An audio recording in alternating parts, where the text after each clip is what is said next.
Good day. Welcome back to the Higher Grounds podcast. Thank you for joining us today. Today I'm joined by Brother Steve Aldridge and by Brother Michael Poindexter. We're going to be talking about youth camp. The three of us are involved together in youth camps around the country. We host different youth meetings and youth camps here at the Galilee Baptist Church. We're going to be talking about those and advertising them to our Higher Grounds podcast family, but we're going to be sharing some of the funny things that have happened to us in the youth camp seasons. We've been working in youth camps for over 30 years, and we're looking forward to just sharing a few of those things with you. So you stay tuned today. It'll be an enjoyable episode. Thank you for joining us on the Higher Grounds podcast.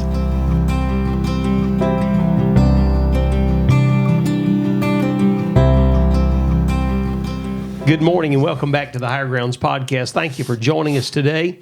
We appreciate you coming by every week and being with us. Good to have with us at the table today, Brother Stephen Aldridge. How are you doing, preacher? I'm doing well. Good to be back. You've been absent for a while. I have. Good to be back in studio today, and I guess it's been tough to get our schedule. So my schedule lined up with y'all's. Well, you know, when you run with the big dogs and you're big time, you just give us what little bit you can, and we're very thankful. That is not true. We actually had to pay him for an appearance this time around. But that's half true. Years ago.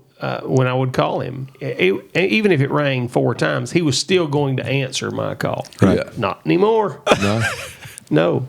And I'm fortunate if he will answer me from a voicemail message. So I have to leave a voicemail and a text and an email, and possibly he'll get back within 24 hours. Well, I mean, I think, his ministry responsibilities have changed. So Yeah, I think they have. That's what I'm saying. You kind of got to be light on him right now. I mean, he's just got a whole different dynamic of the way things are working for him. He's dynamic, all right. Hey, I'm just glad I'm getting some of this attention. We're taking it off of Brother Michael. That's true, yeah.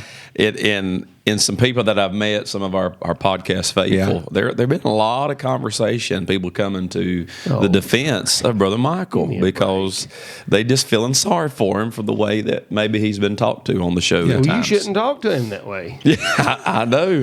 It's horrible. He's not been here in a while. I don't think they're worried about the Brother Steve, and his Christian. There's one other shenanigans that. Well, it's funny. Brother Matthew was rough on you last time. Man, Brother Matt, I don't know about that. We could rewind those podcasts and look at them. I don't think we've not heard anything. Nobody's said anything about Brother Matt being rough on me.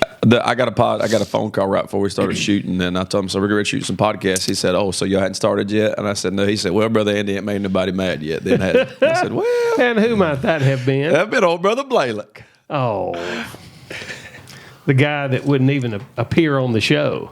That is true. Remember? He wouldn't even come on here. Canceled us. Canceled you. Had him scheduled and canceled. Sorry, dog. I'm telling you. Anyway, no. So I have been addressed by different people. Rebuked by? Not by me now. No, these are various opinions. Okay, I got you. Okay.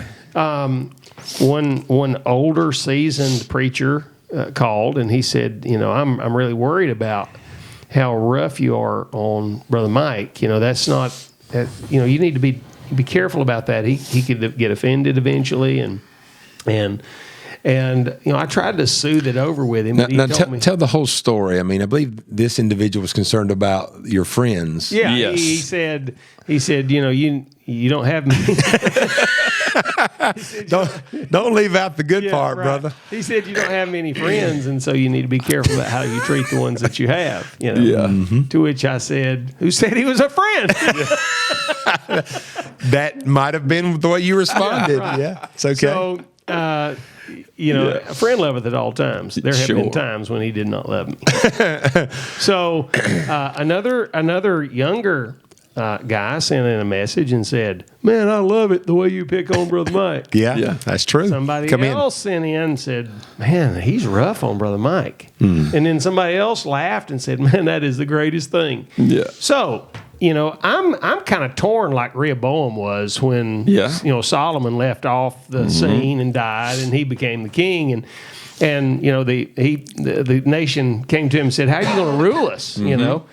And he said, "Well, let me talk to some fellas." And so he talked to the older guys, and the older guy says, "You need to be kind to them and treat them nice, and they'll serve you." And then the younger guy said, "No, whip them with scorpions and put it on them. Drop the hammer." And so he took the advice of the the young guys, and it cut down his range and area of responsibility quite a bit because the kingdom split. So what we're going to do is we're going to put out, just a survey. If you think that I treat Brother Michael terribly, then send some comments in to our Facebook page or Twitter or whatever, and Instagram, whatever, and let us know if you think I'm treating him badly. And if you enjoy the way that this thing is going, this banter, back and forth, it's kind of back and forth, isn't it? It's very one-sided, I believe, on the banter side of things. I mean, see, this is back and forth. You have one opinion, I have another. Okay, well then we're bantering. All right. Fantastic. So if you think that this is good and it's productive, healthy, interesting, in a sick sort of Some way. people are just watching to see if he ever just gets mad and just really blows up on you. Well, we have in the future we're going to do a podcast on what Paul meant by the thorn that God had given him, that messenger of Satan to buffet him. Yes. And this could be like a case study. I feel an implication coming in. No, not at all. I wasn't implying anything. This could be like a case study leading up to that.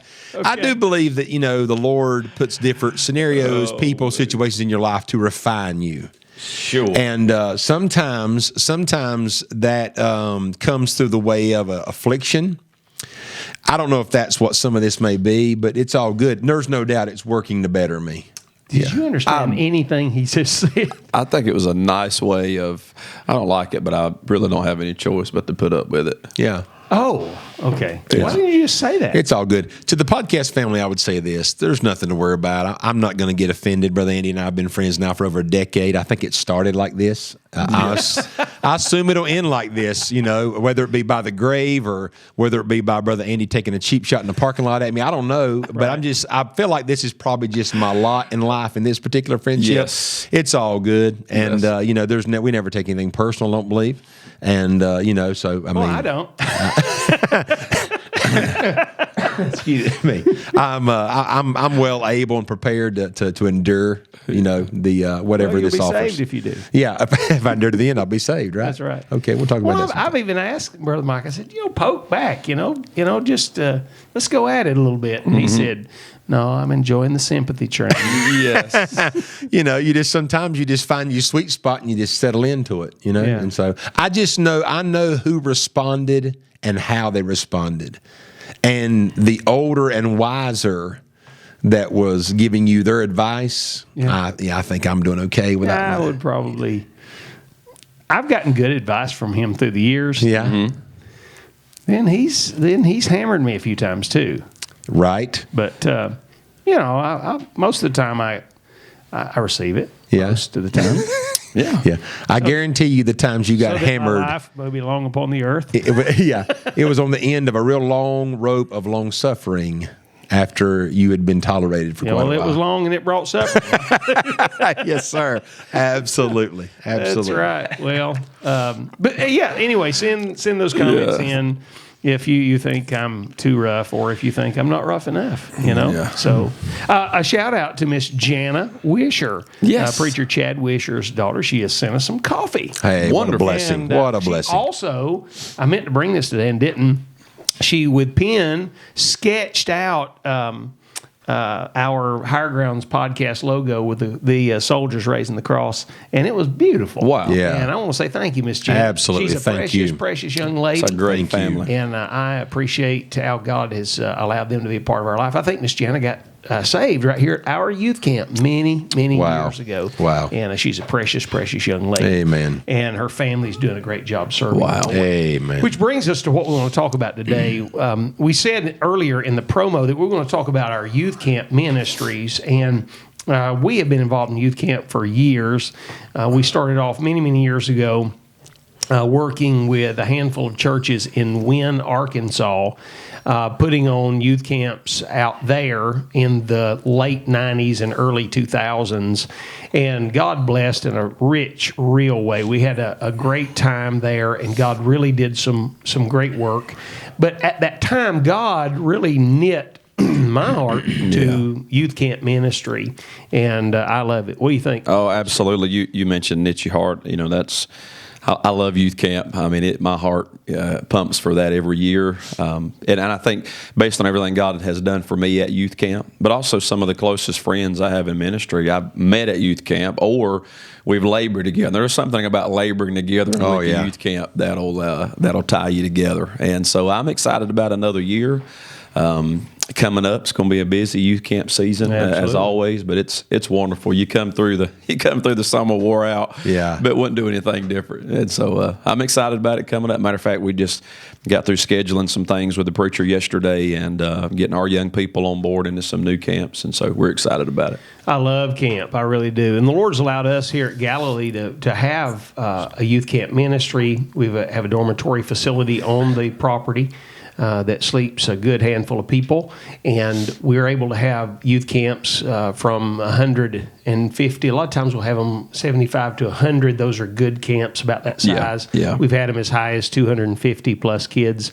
We at one time we had contracted out a university and had a camp on the university, and we had in excess of 500 and 600 at night for the services, and 300 or 400 campers, and that's just a little bit too big. It's just a little bit too big for us to be interactive with your children, and it would take some one-on-one time with the things of God with them.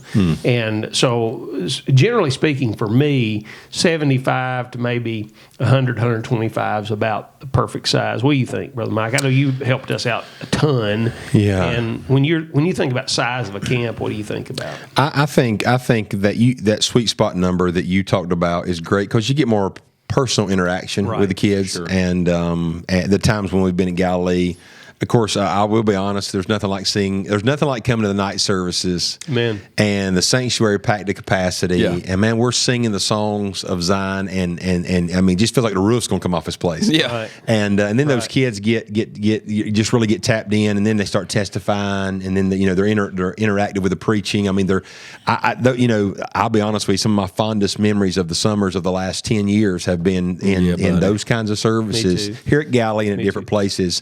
And I want to thank you and Brother Steve. You guys are much more involved on the administrative side, carrying the burden for them, working in them. And when I met you, it's been now 10, 12 years ago now when we met, and you invited us to our first youth camp here at Galilee. Right. And at that time, church was smaller. We brought one kid. Brandon Sparks was the first guy to ever come with me, and now he's a military veteran. He's moved on in his life. But I'll say this from that side. One thing about when you come to, I remember my first camp at Galilee, I was like, man, this is amazing. I didn't grow up anything like this. And the first time I ever saw it, I was like, this is phenomenal. And for a preacher, sometimes there's a temptation to want to do everything you see done. Mm-hmm. I personally don't have that same desire. You know what I'm saying? And I've had people ask me before after coming to these camps, hey, don't you want to do one of those? I'm like, no, man, I got friends that are doing great jobs. I just want to participate. Yeah. And, they do such they got it all mapped out. They know how to do it. And I come help. And then when I show up on campus or on church here at Grounds, I say, what do you need me to do for the weekend? I get my assignment. I do my job. Amen. And I want to thank you guys because, it takes tons of planning. The church family here at Galilee, I know, invests and sacrifice heavily. Your family personally have been involved immensely from the word go. Right. And I know your family spends several weeks of summer. You spend more time away from your bed than in your bed. Yeah. And I want to thank you guys for the years of investment that you've done. I got a lot of friends I've met through youth camp. Our church kids have. I know my kids personally have several friends that if it wasn't for youth camps, they'd never met those kids. Well, you have some marriages that have come out of They have, absolutely, Really, first time they ever saw these individuals were at youth camp. Yeah, youth camp, absolutely. And that youth camp atmosphere has set the stage for what we do now, the next steps, where we minister to the college and career age. I don't know of one kid coming to that didn't first start in a youth camp somewhere. That's right. So it's amazing how it kind of filters on through life. It's cool. Really these camps, as times change and seasons change, and you see all these changes in worship, changes in church, and then church. Right. I think these camps become more important now, and they've always been important, but they're more important now than they were 10 years ago. Yeah. When you take a week to pull your young people out of the world, cut them loose from social media, cell phones, laptops, and you say, we're going to take this week and really just put as much of the Word of God in you as possible. Yeah. I mean, they and I encourage any pastor out there. I mean, these are works that are worthy of support, whether it's Galilee's camp, whether it's Brother Ledbetter's camp, Light on the Mountain, or, I mean, just these other camps. They're worth every ounce that you can pour in to make sure that we have them for years to come. Absolutely. And they're needed. They're needed. Yeah. Well, the Lord did a work in my heart in youth camp. I was 16 years of age when, the Lord really manifested Himself to me in a youth camp. I had been around church all of my life, got a great dad. You've seen him here on the podcast. Mm-hmm. But, I was at a youth camp, and we didn't go to camps. Our church was pretty isolated in the mountains. We didn't fellowship with any other churches, or we just were ourselves, in the middle of the mountains. And I remember going to a youth camp in Lula, Georgia, called Macedonia Baptist Camp. It was a youth camp in that little portion of Georgia around Gainesville. And the Lord really manifested Himself to me that week. I asked Him to do that. Mm-hmm. And when He did, this was not an emotional, hyped up service, where you sing the same song 17,000 times. Sure. And, and you have, hollering matches. That wasn't it. Yeah. This was not a highly emotional camp. And Brother Larry Raines was preaching that camp. First time I'd ever met that man. Y'all know him well. Mm-hmm. And I was out in the field just praying, having my devotions, and I asked the Lord if He could make Himself real to me like He did to old people, if He could do that. I was 16. And God manifested Himself to me in my prayer time. Sure. And made Himself real. And I'm 54 years of age, and I never got over that. Never. Yeah, oh, absolutely. And it's just amazing to me. Amazing to me. Amen. Some of the sweetest, most intimate services I have ever been in, where the Lord just really, I don't know the best word to use other than, just kind of snuggled up to you, so to speak, has been in some of our youth camps. Mm-hmm. One thing I appreciate about the youth camp here at Gallic is the fact that the spiritual maturity that kind of sets the platform for the camp. And what I mean by that is this. Every camp will take on its own personality. Yeah. The kids are different, the setting's different, the time's different. But one thing I've always appreciated about Galilee's camp here is it's almost like when we come in, we've never had to get to a certain place every time for it to be a successful camp. Right. You know what I'm saying? That's right. Some of them are more low key from the standpoint of it's just solid, just preaching morning and night, planting those seeds. Now, last year was very unusual from the standpoint. I know that we joke about the fact that me and my wife had celebrated our 20th anniversary. We went out of town to send our church kids and our family with some chaperones. But man, y'all had one of those services last year where for 4 hours. It was just God manifesting Himself. Yeah. I mean, my kids come home they were just flabbergasted at the experiencing God in that real way. Yep. But then here's what I know. This year when we come back, there won't be a push to get back there. Those are unique times. Yep. No, sir. If it happens, it happens. If it doesn't, it doesn't. We're coming to meet with God. That's it. End of discussion. Right. Yeah. And at Galilee, as I know it at Light on the Mountain, different places, each camp has their own really mission statement and agenda. Mm-hmm. And that has to do with the preachers that are leading it. Mm-hmm. What we have determined is, some camps are, let's shout it out, and let's have a camp meeting, and let's teach everybody how to worship God. That's fine. I mean, that's not who we are. Mm-hmm. But our camp's emphasis is on two things. Number one, it's on teaching these young people how to vocally and in public thank God for being saved, and to express what He's done in their life. Absolutely. Right. Secondly, and most importantly, it's centered around the preaching of the Word of God. Yeah. You can get an emotional high at youth camp that will vanish within a month. Yes. Or you can get something from the Word of God that is steadfast, unmovable, and it will always be abounding in your life throughout all eternity. And so we've just figured we're going to put our emphasis on the Scripture. Now, that being said, with that emphasis and with us pressing forward with that missions statement for our camp, it is amazing how intimate that God has become with us on various occasions. Absolutely. Last the last Thursday night service of the past camp that we had here at Galilee, if it wasn't the best service we ever had, it went to after midnight. But if it wasn't the best, it was probably second best that we've had in 20 years of camp. Wow, that's a big statement right there. Fantastic. Yeah. Fantastic. Absolutely.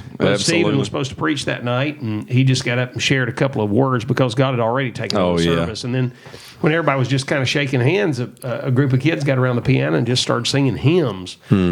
The next thing you know, it was like God vacated the throne and decided to sit down on our pews with us. It was unbelievable. How about that? Yeah, and if you get young people to sing, and I know that's the burden of these camps, you get them to where they've been encouraged and they've had this atmosphere where they're getting help and they're growing. Yeah, they leave here and go home and realize, man, we can do this at our church. That's right. We don't have. We're not coming in to spectate, and that's the burden. I know Brother Andy has it, Brother Melton, and others.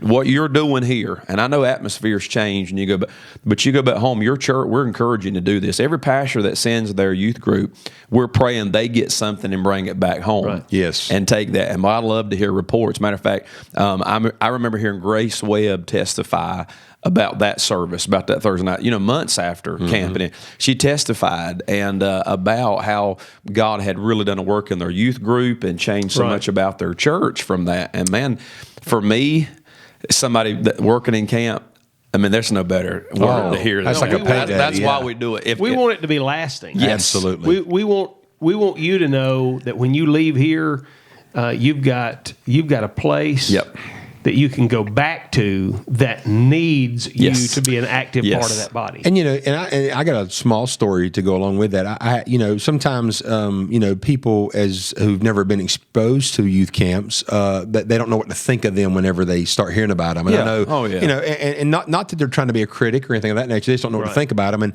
And I remember there was a season in my church where I kind of had someone who kind of just didn't know what y'all taking these kids off, what's going on kind of deal. And then they went to one with their kid for the first time. And a matter of fact, it was at your place. And we're sitting there in that service to kick it off down at Brother Steve when he was at Lighthouse over in Pageland. And it's like the service barely gets started and like 8 and 9-year-old kids start standing up and testifying. Something you hardly ever see in church at all. Sure. Right. And this individual was convinced within the first 2 hours of being there, oh, so this isn't somewhere y'all go goof off for 3-4 days. No. Oh, no. We have fun and we have activities because they're kids, but it's about really getting them in an atmosphere to learn and know who God is. How do I walk with God? How do I know God? Right. And it convinced that individual, I mean, immediately. And that was for me as a pastor, that was a really cool experience. And of course, with youth camp, I often have kids say, what kind of activities do you have, for us? And that's part of it, And we do. We've got on the property. We have we shoot skeet. I have a skeet range set up. We have softball fields and volleyball courts and human foosball courts and football and all kinds of activities that we have set up that are unique, that a lot of times young people don't have the opportunity to participate in, water slide, all those kinds of good things. But you'll find that the majority of the kids, once they get here and get settled in by probably Wednesday morning, their emphasis now has become what our emphasis is. Let's see what God will do. That's exactly right. Which is great. Yeah, absolutely. You get them out, and they may not be used to being outside. This summertime they lay up, sleep to 12 o'clock or this. But even the activities are a part of breaking that wall down. It is. And so that God can do work. We want to wear them out. If your kid don't get mad if they come home and they sleep for 2 days, that's our goal. We want to wear them completely out. Our intent while they're here is to keep them busy from the time that they roll out of bed until the time they go to bed at night. That way there's no downtime. We don't want you to worry about your child getting off into some nook and cranny on this 32-acre campus all by themselves or being influenced by someone they shouldn't be. Yes. We have just tons of adult supervision that's here, that's watching. We don't allow them to be alone because it's just not healthy for them, and it's not healthy for us for that matter. Sure. And so we really work hard to make sure that they are extremely worn out by the end of the day. Amen. I'm going to give some dates for camp. Yeah, give me some. Let's start in first camp. This is Brother Bear Rackley, Rogersville Baptist. They host their RBT Revival Camp. That's June 1st through the 5th. That's the first week, kicks it off, and kind of fills up pretty quick. Great camp. They really focus on getting their kids, their church. They try to get their entire church to come, and then they always have a little room, and they take some groups in there as well, and so they do good work. And then Light on the Mountain Youth Camp. There's 3 different weeks of Light on the Mountain Youth Camp. The first one is the week of the 15th of June 15th through the 19th, which also is going to run into Galilee's camp. Right. And it's just how it worked out this year, because Brother Andy can't move he's going to be in Canada and different things, and so it just happens that way about once every 4 or 5 years, I reckon. And then the second week of Light on the Mountain Youth Camp is the 6th through the July the 6th through the 10th, and then July the 27th through the 31st. Is those camps there. So these are great camps. Great camps. Get in touch with us. We want you to come be a part of them for sure. Yeah. We are drinking some really good coffee today. Brother Michael brewed this butter pecan coffee for us today, and I am drinking it out of my Black Coffee Matters cup. I think Black Coffee matters. What do you think? Sure. Before we get away from the dates, one more I was supposed to mention was that on Brother Jeff Ledbetter, July the 12th through the 16th, and they're at the Smoky Mountain Youth Revival, Newport, Tennessee. Pastor Jeff Ledbetter, Calvary Baptist Tabernacle. That's a great camp. Tabernacle. You need to go to that camp. Yeah, it did. And one thing different about that is camp is they do have some activities that is universally participated in, but because of where you're at, there's a lot. I know our group we'll take them out and do other things with them, you know, because you're right there outside of Pigeon Forge and Sevierville and even Gatlinburg close by. So that's a good camp. Good camp. Yeah, it's a different format than what we have. Mm-hmm. Kind of gives church groups the ability to go do their own thing. Sure. But it's a tremendous camp, some great preaching, and we want you to come and be a part of these camps. Alfred Willis made this statement. He said, a man who possesses no greater cause than himself will never be happy. Yep. I think one of the reasons why we live happy lives is because our lives are about people and ministering to the needs of people. And I'm very thankful for that. Well, we've reached the end of another podcast. And from the Higher Grounds podcast, you keep pressing on the upward way. We love you, brother.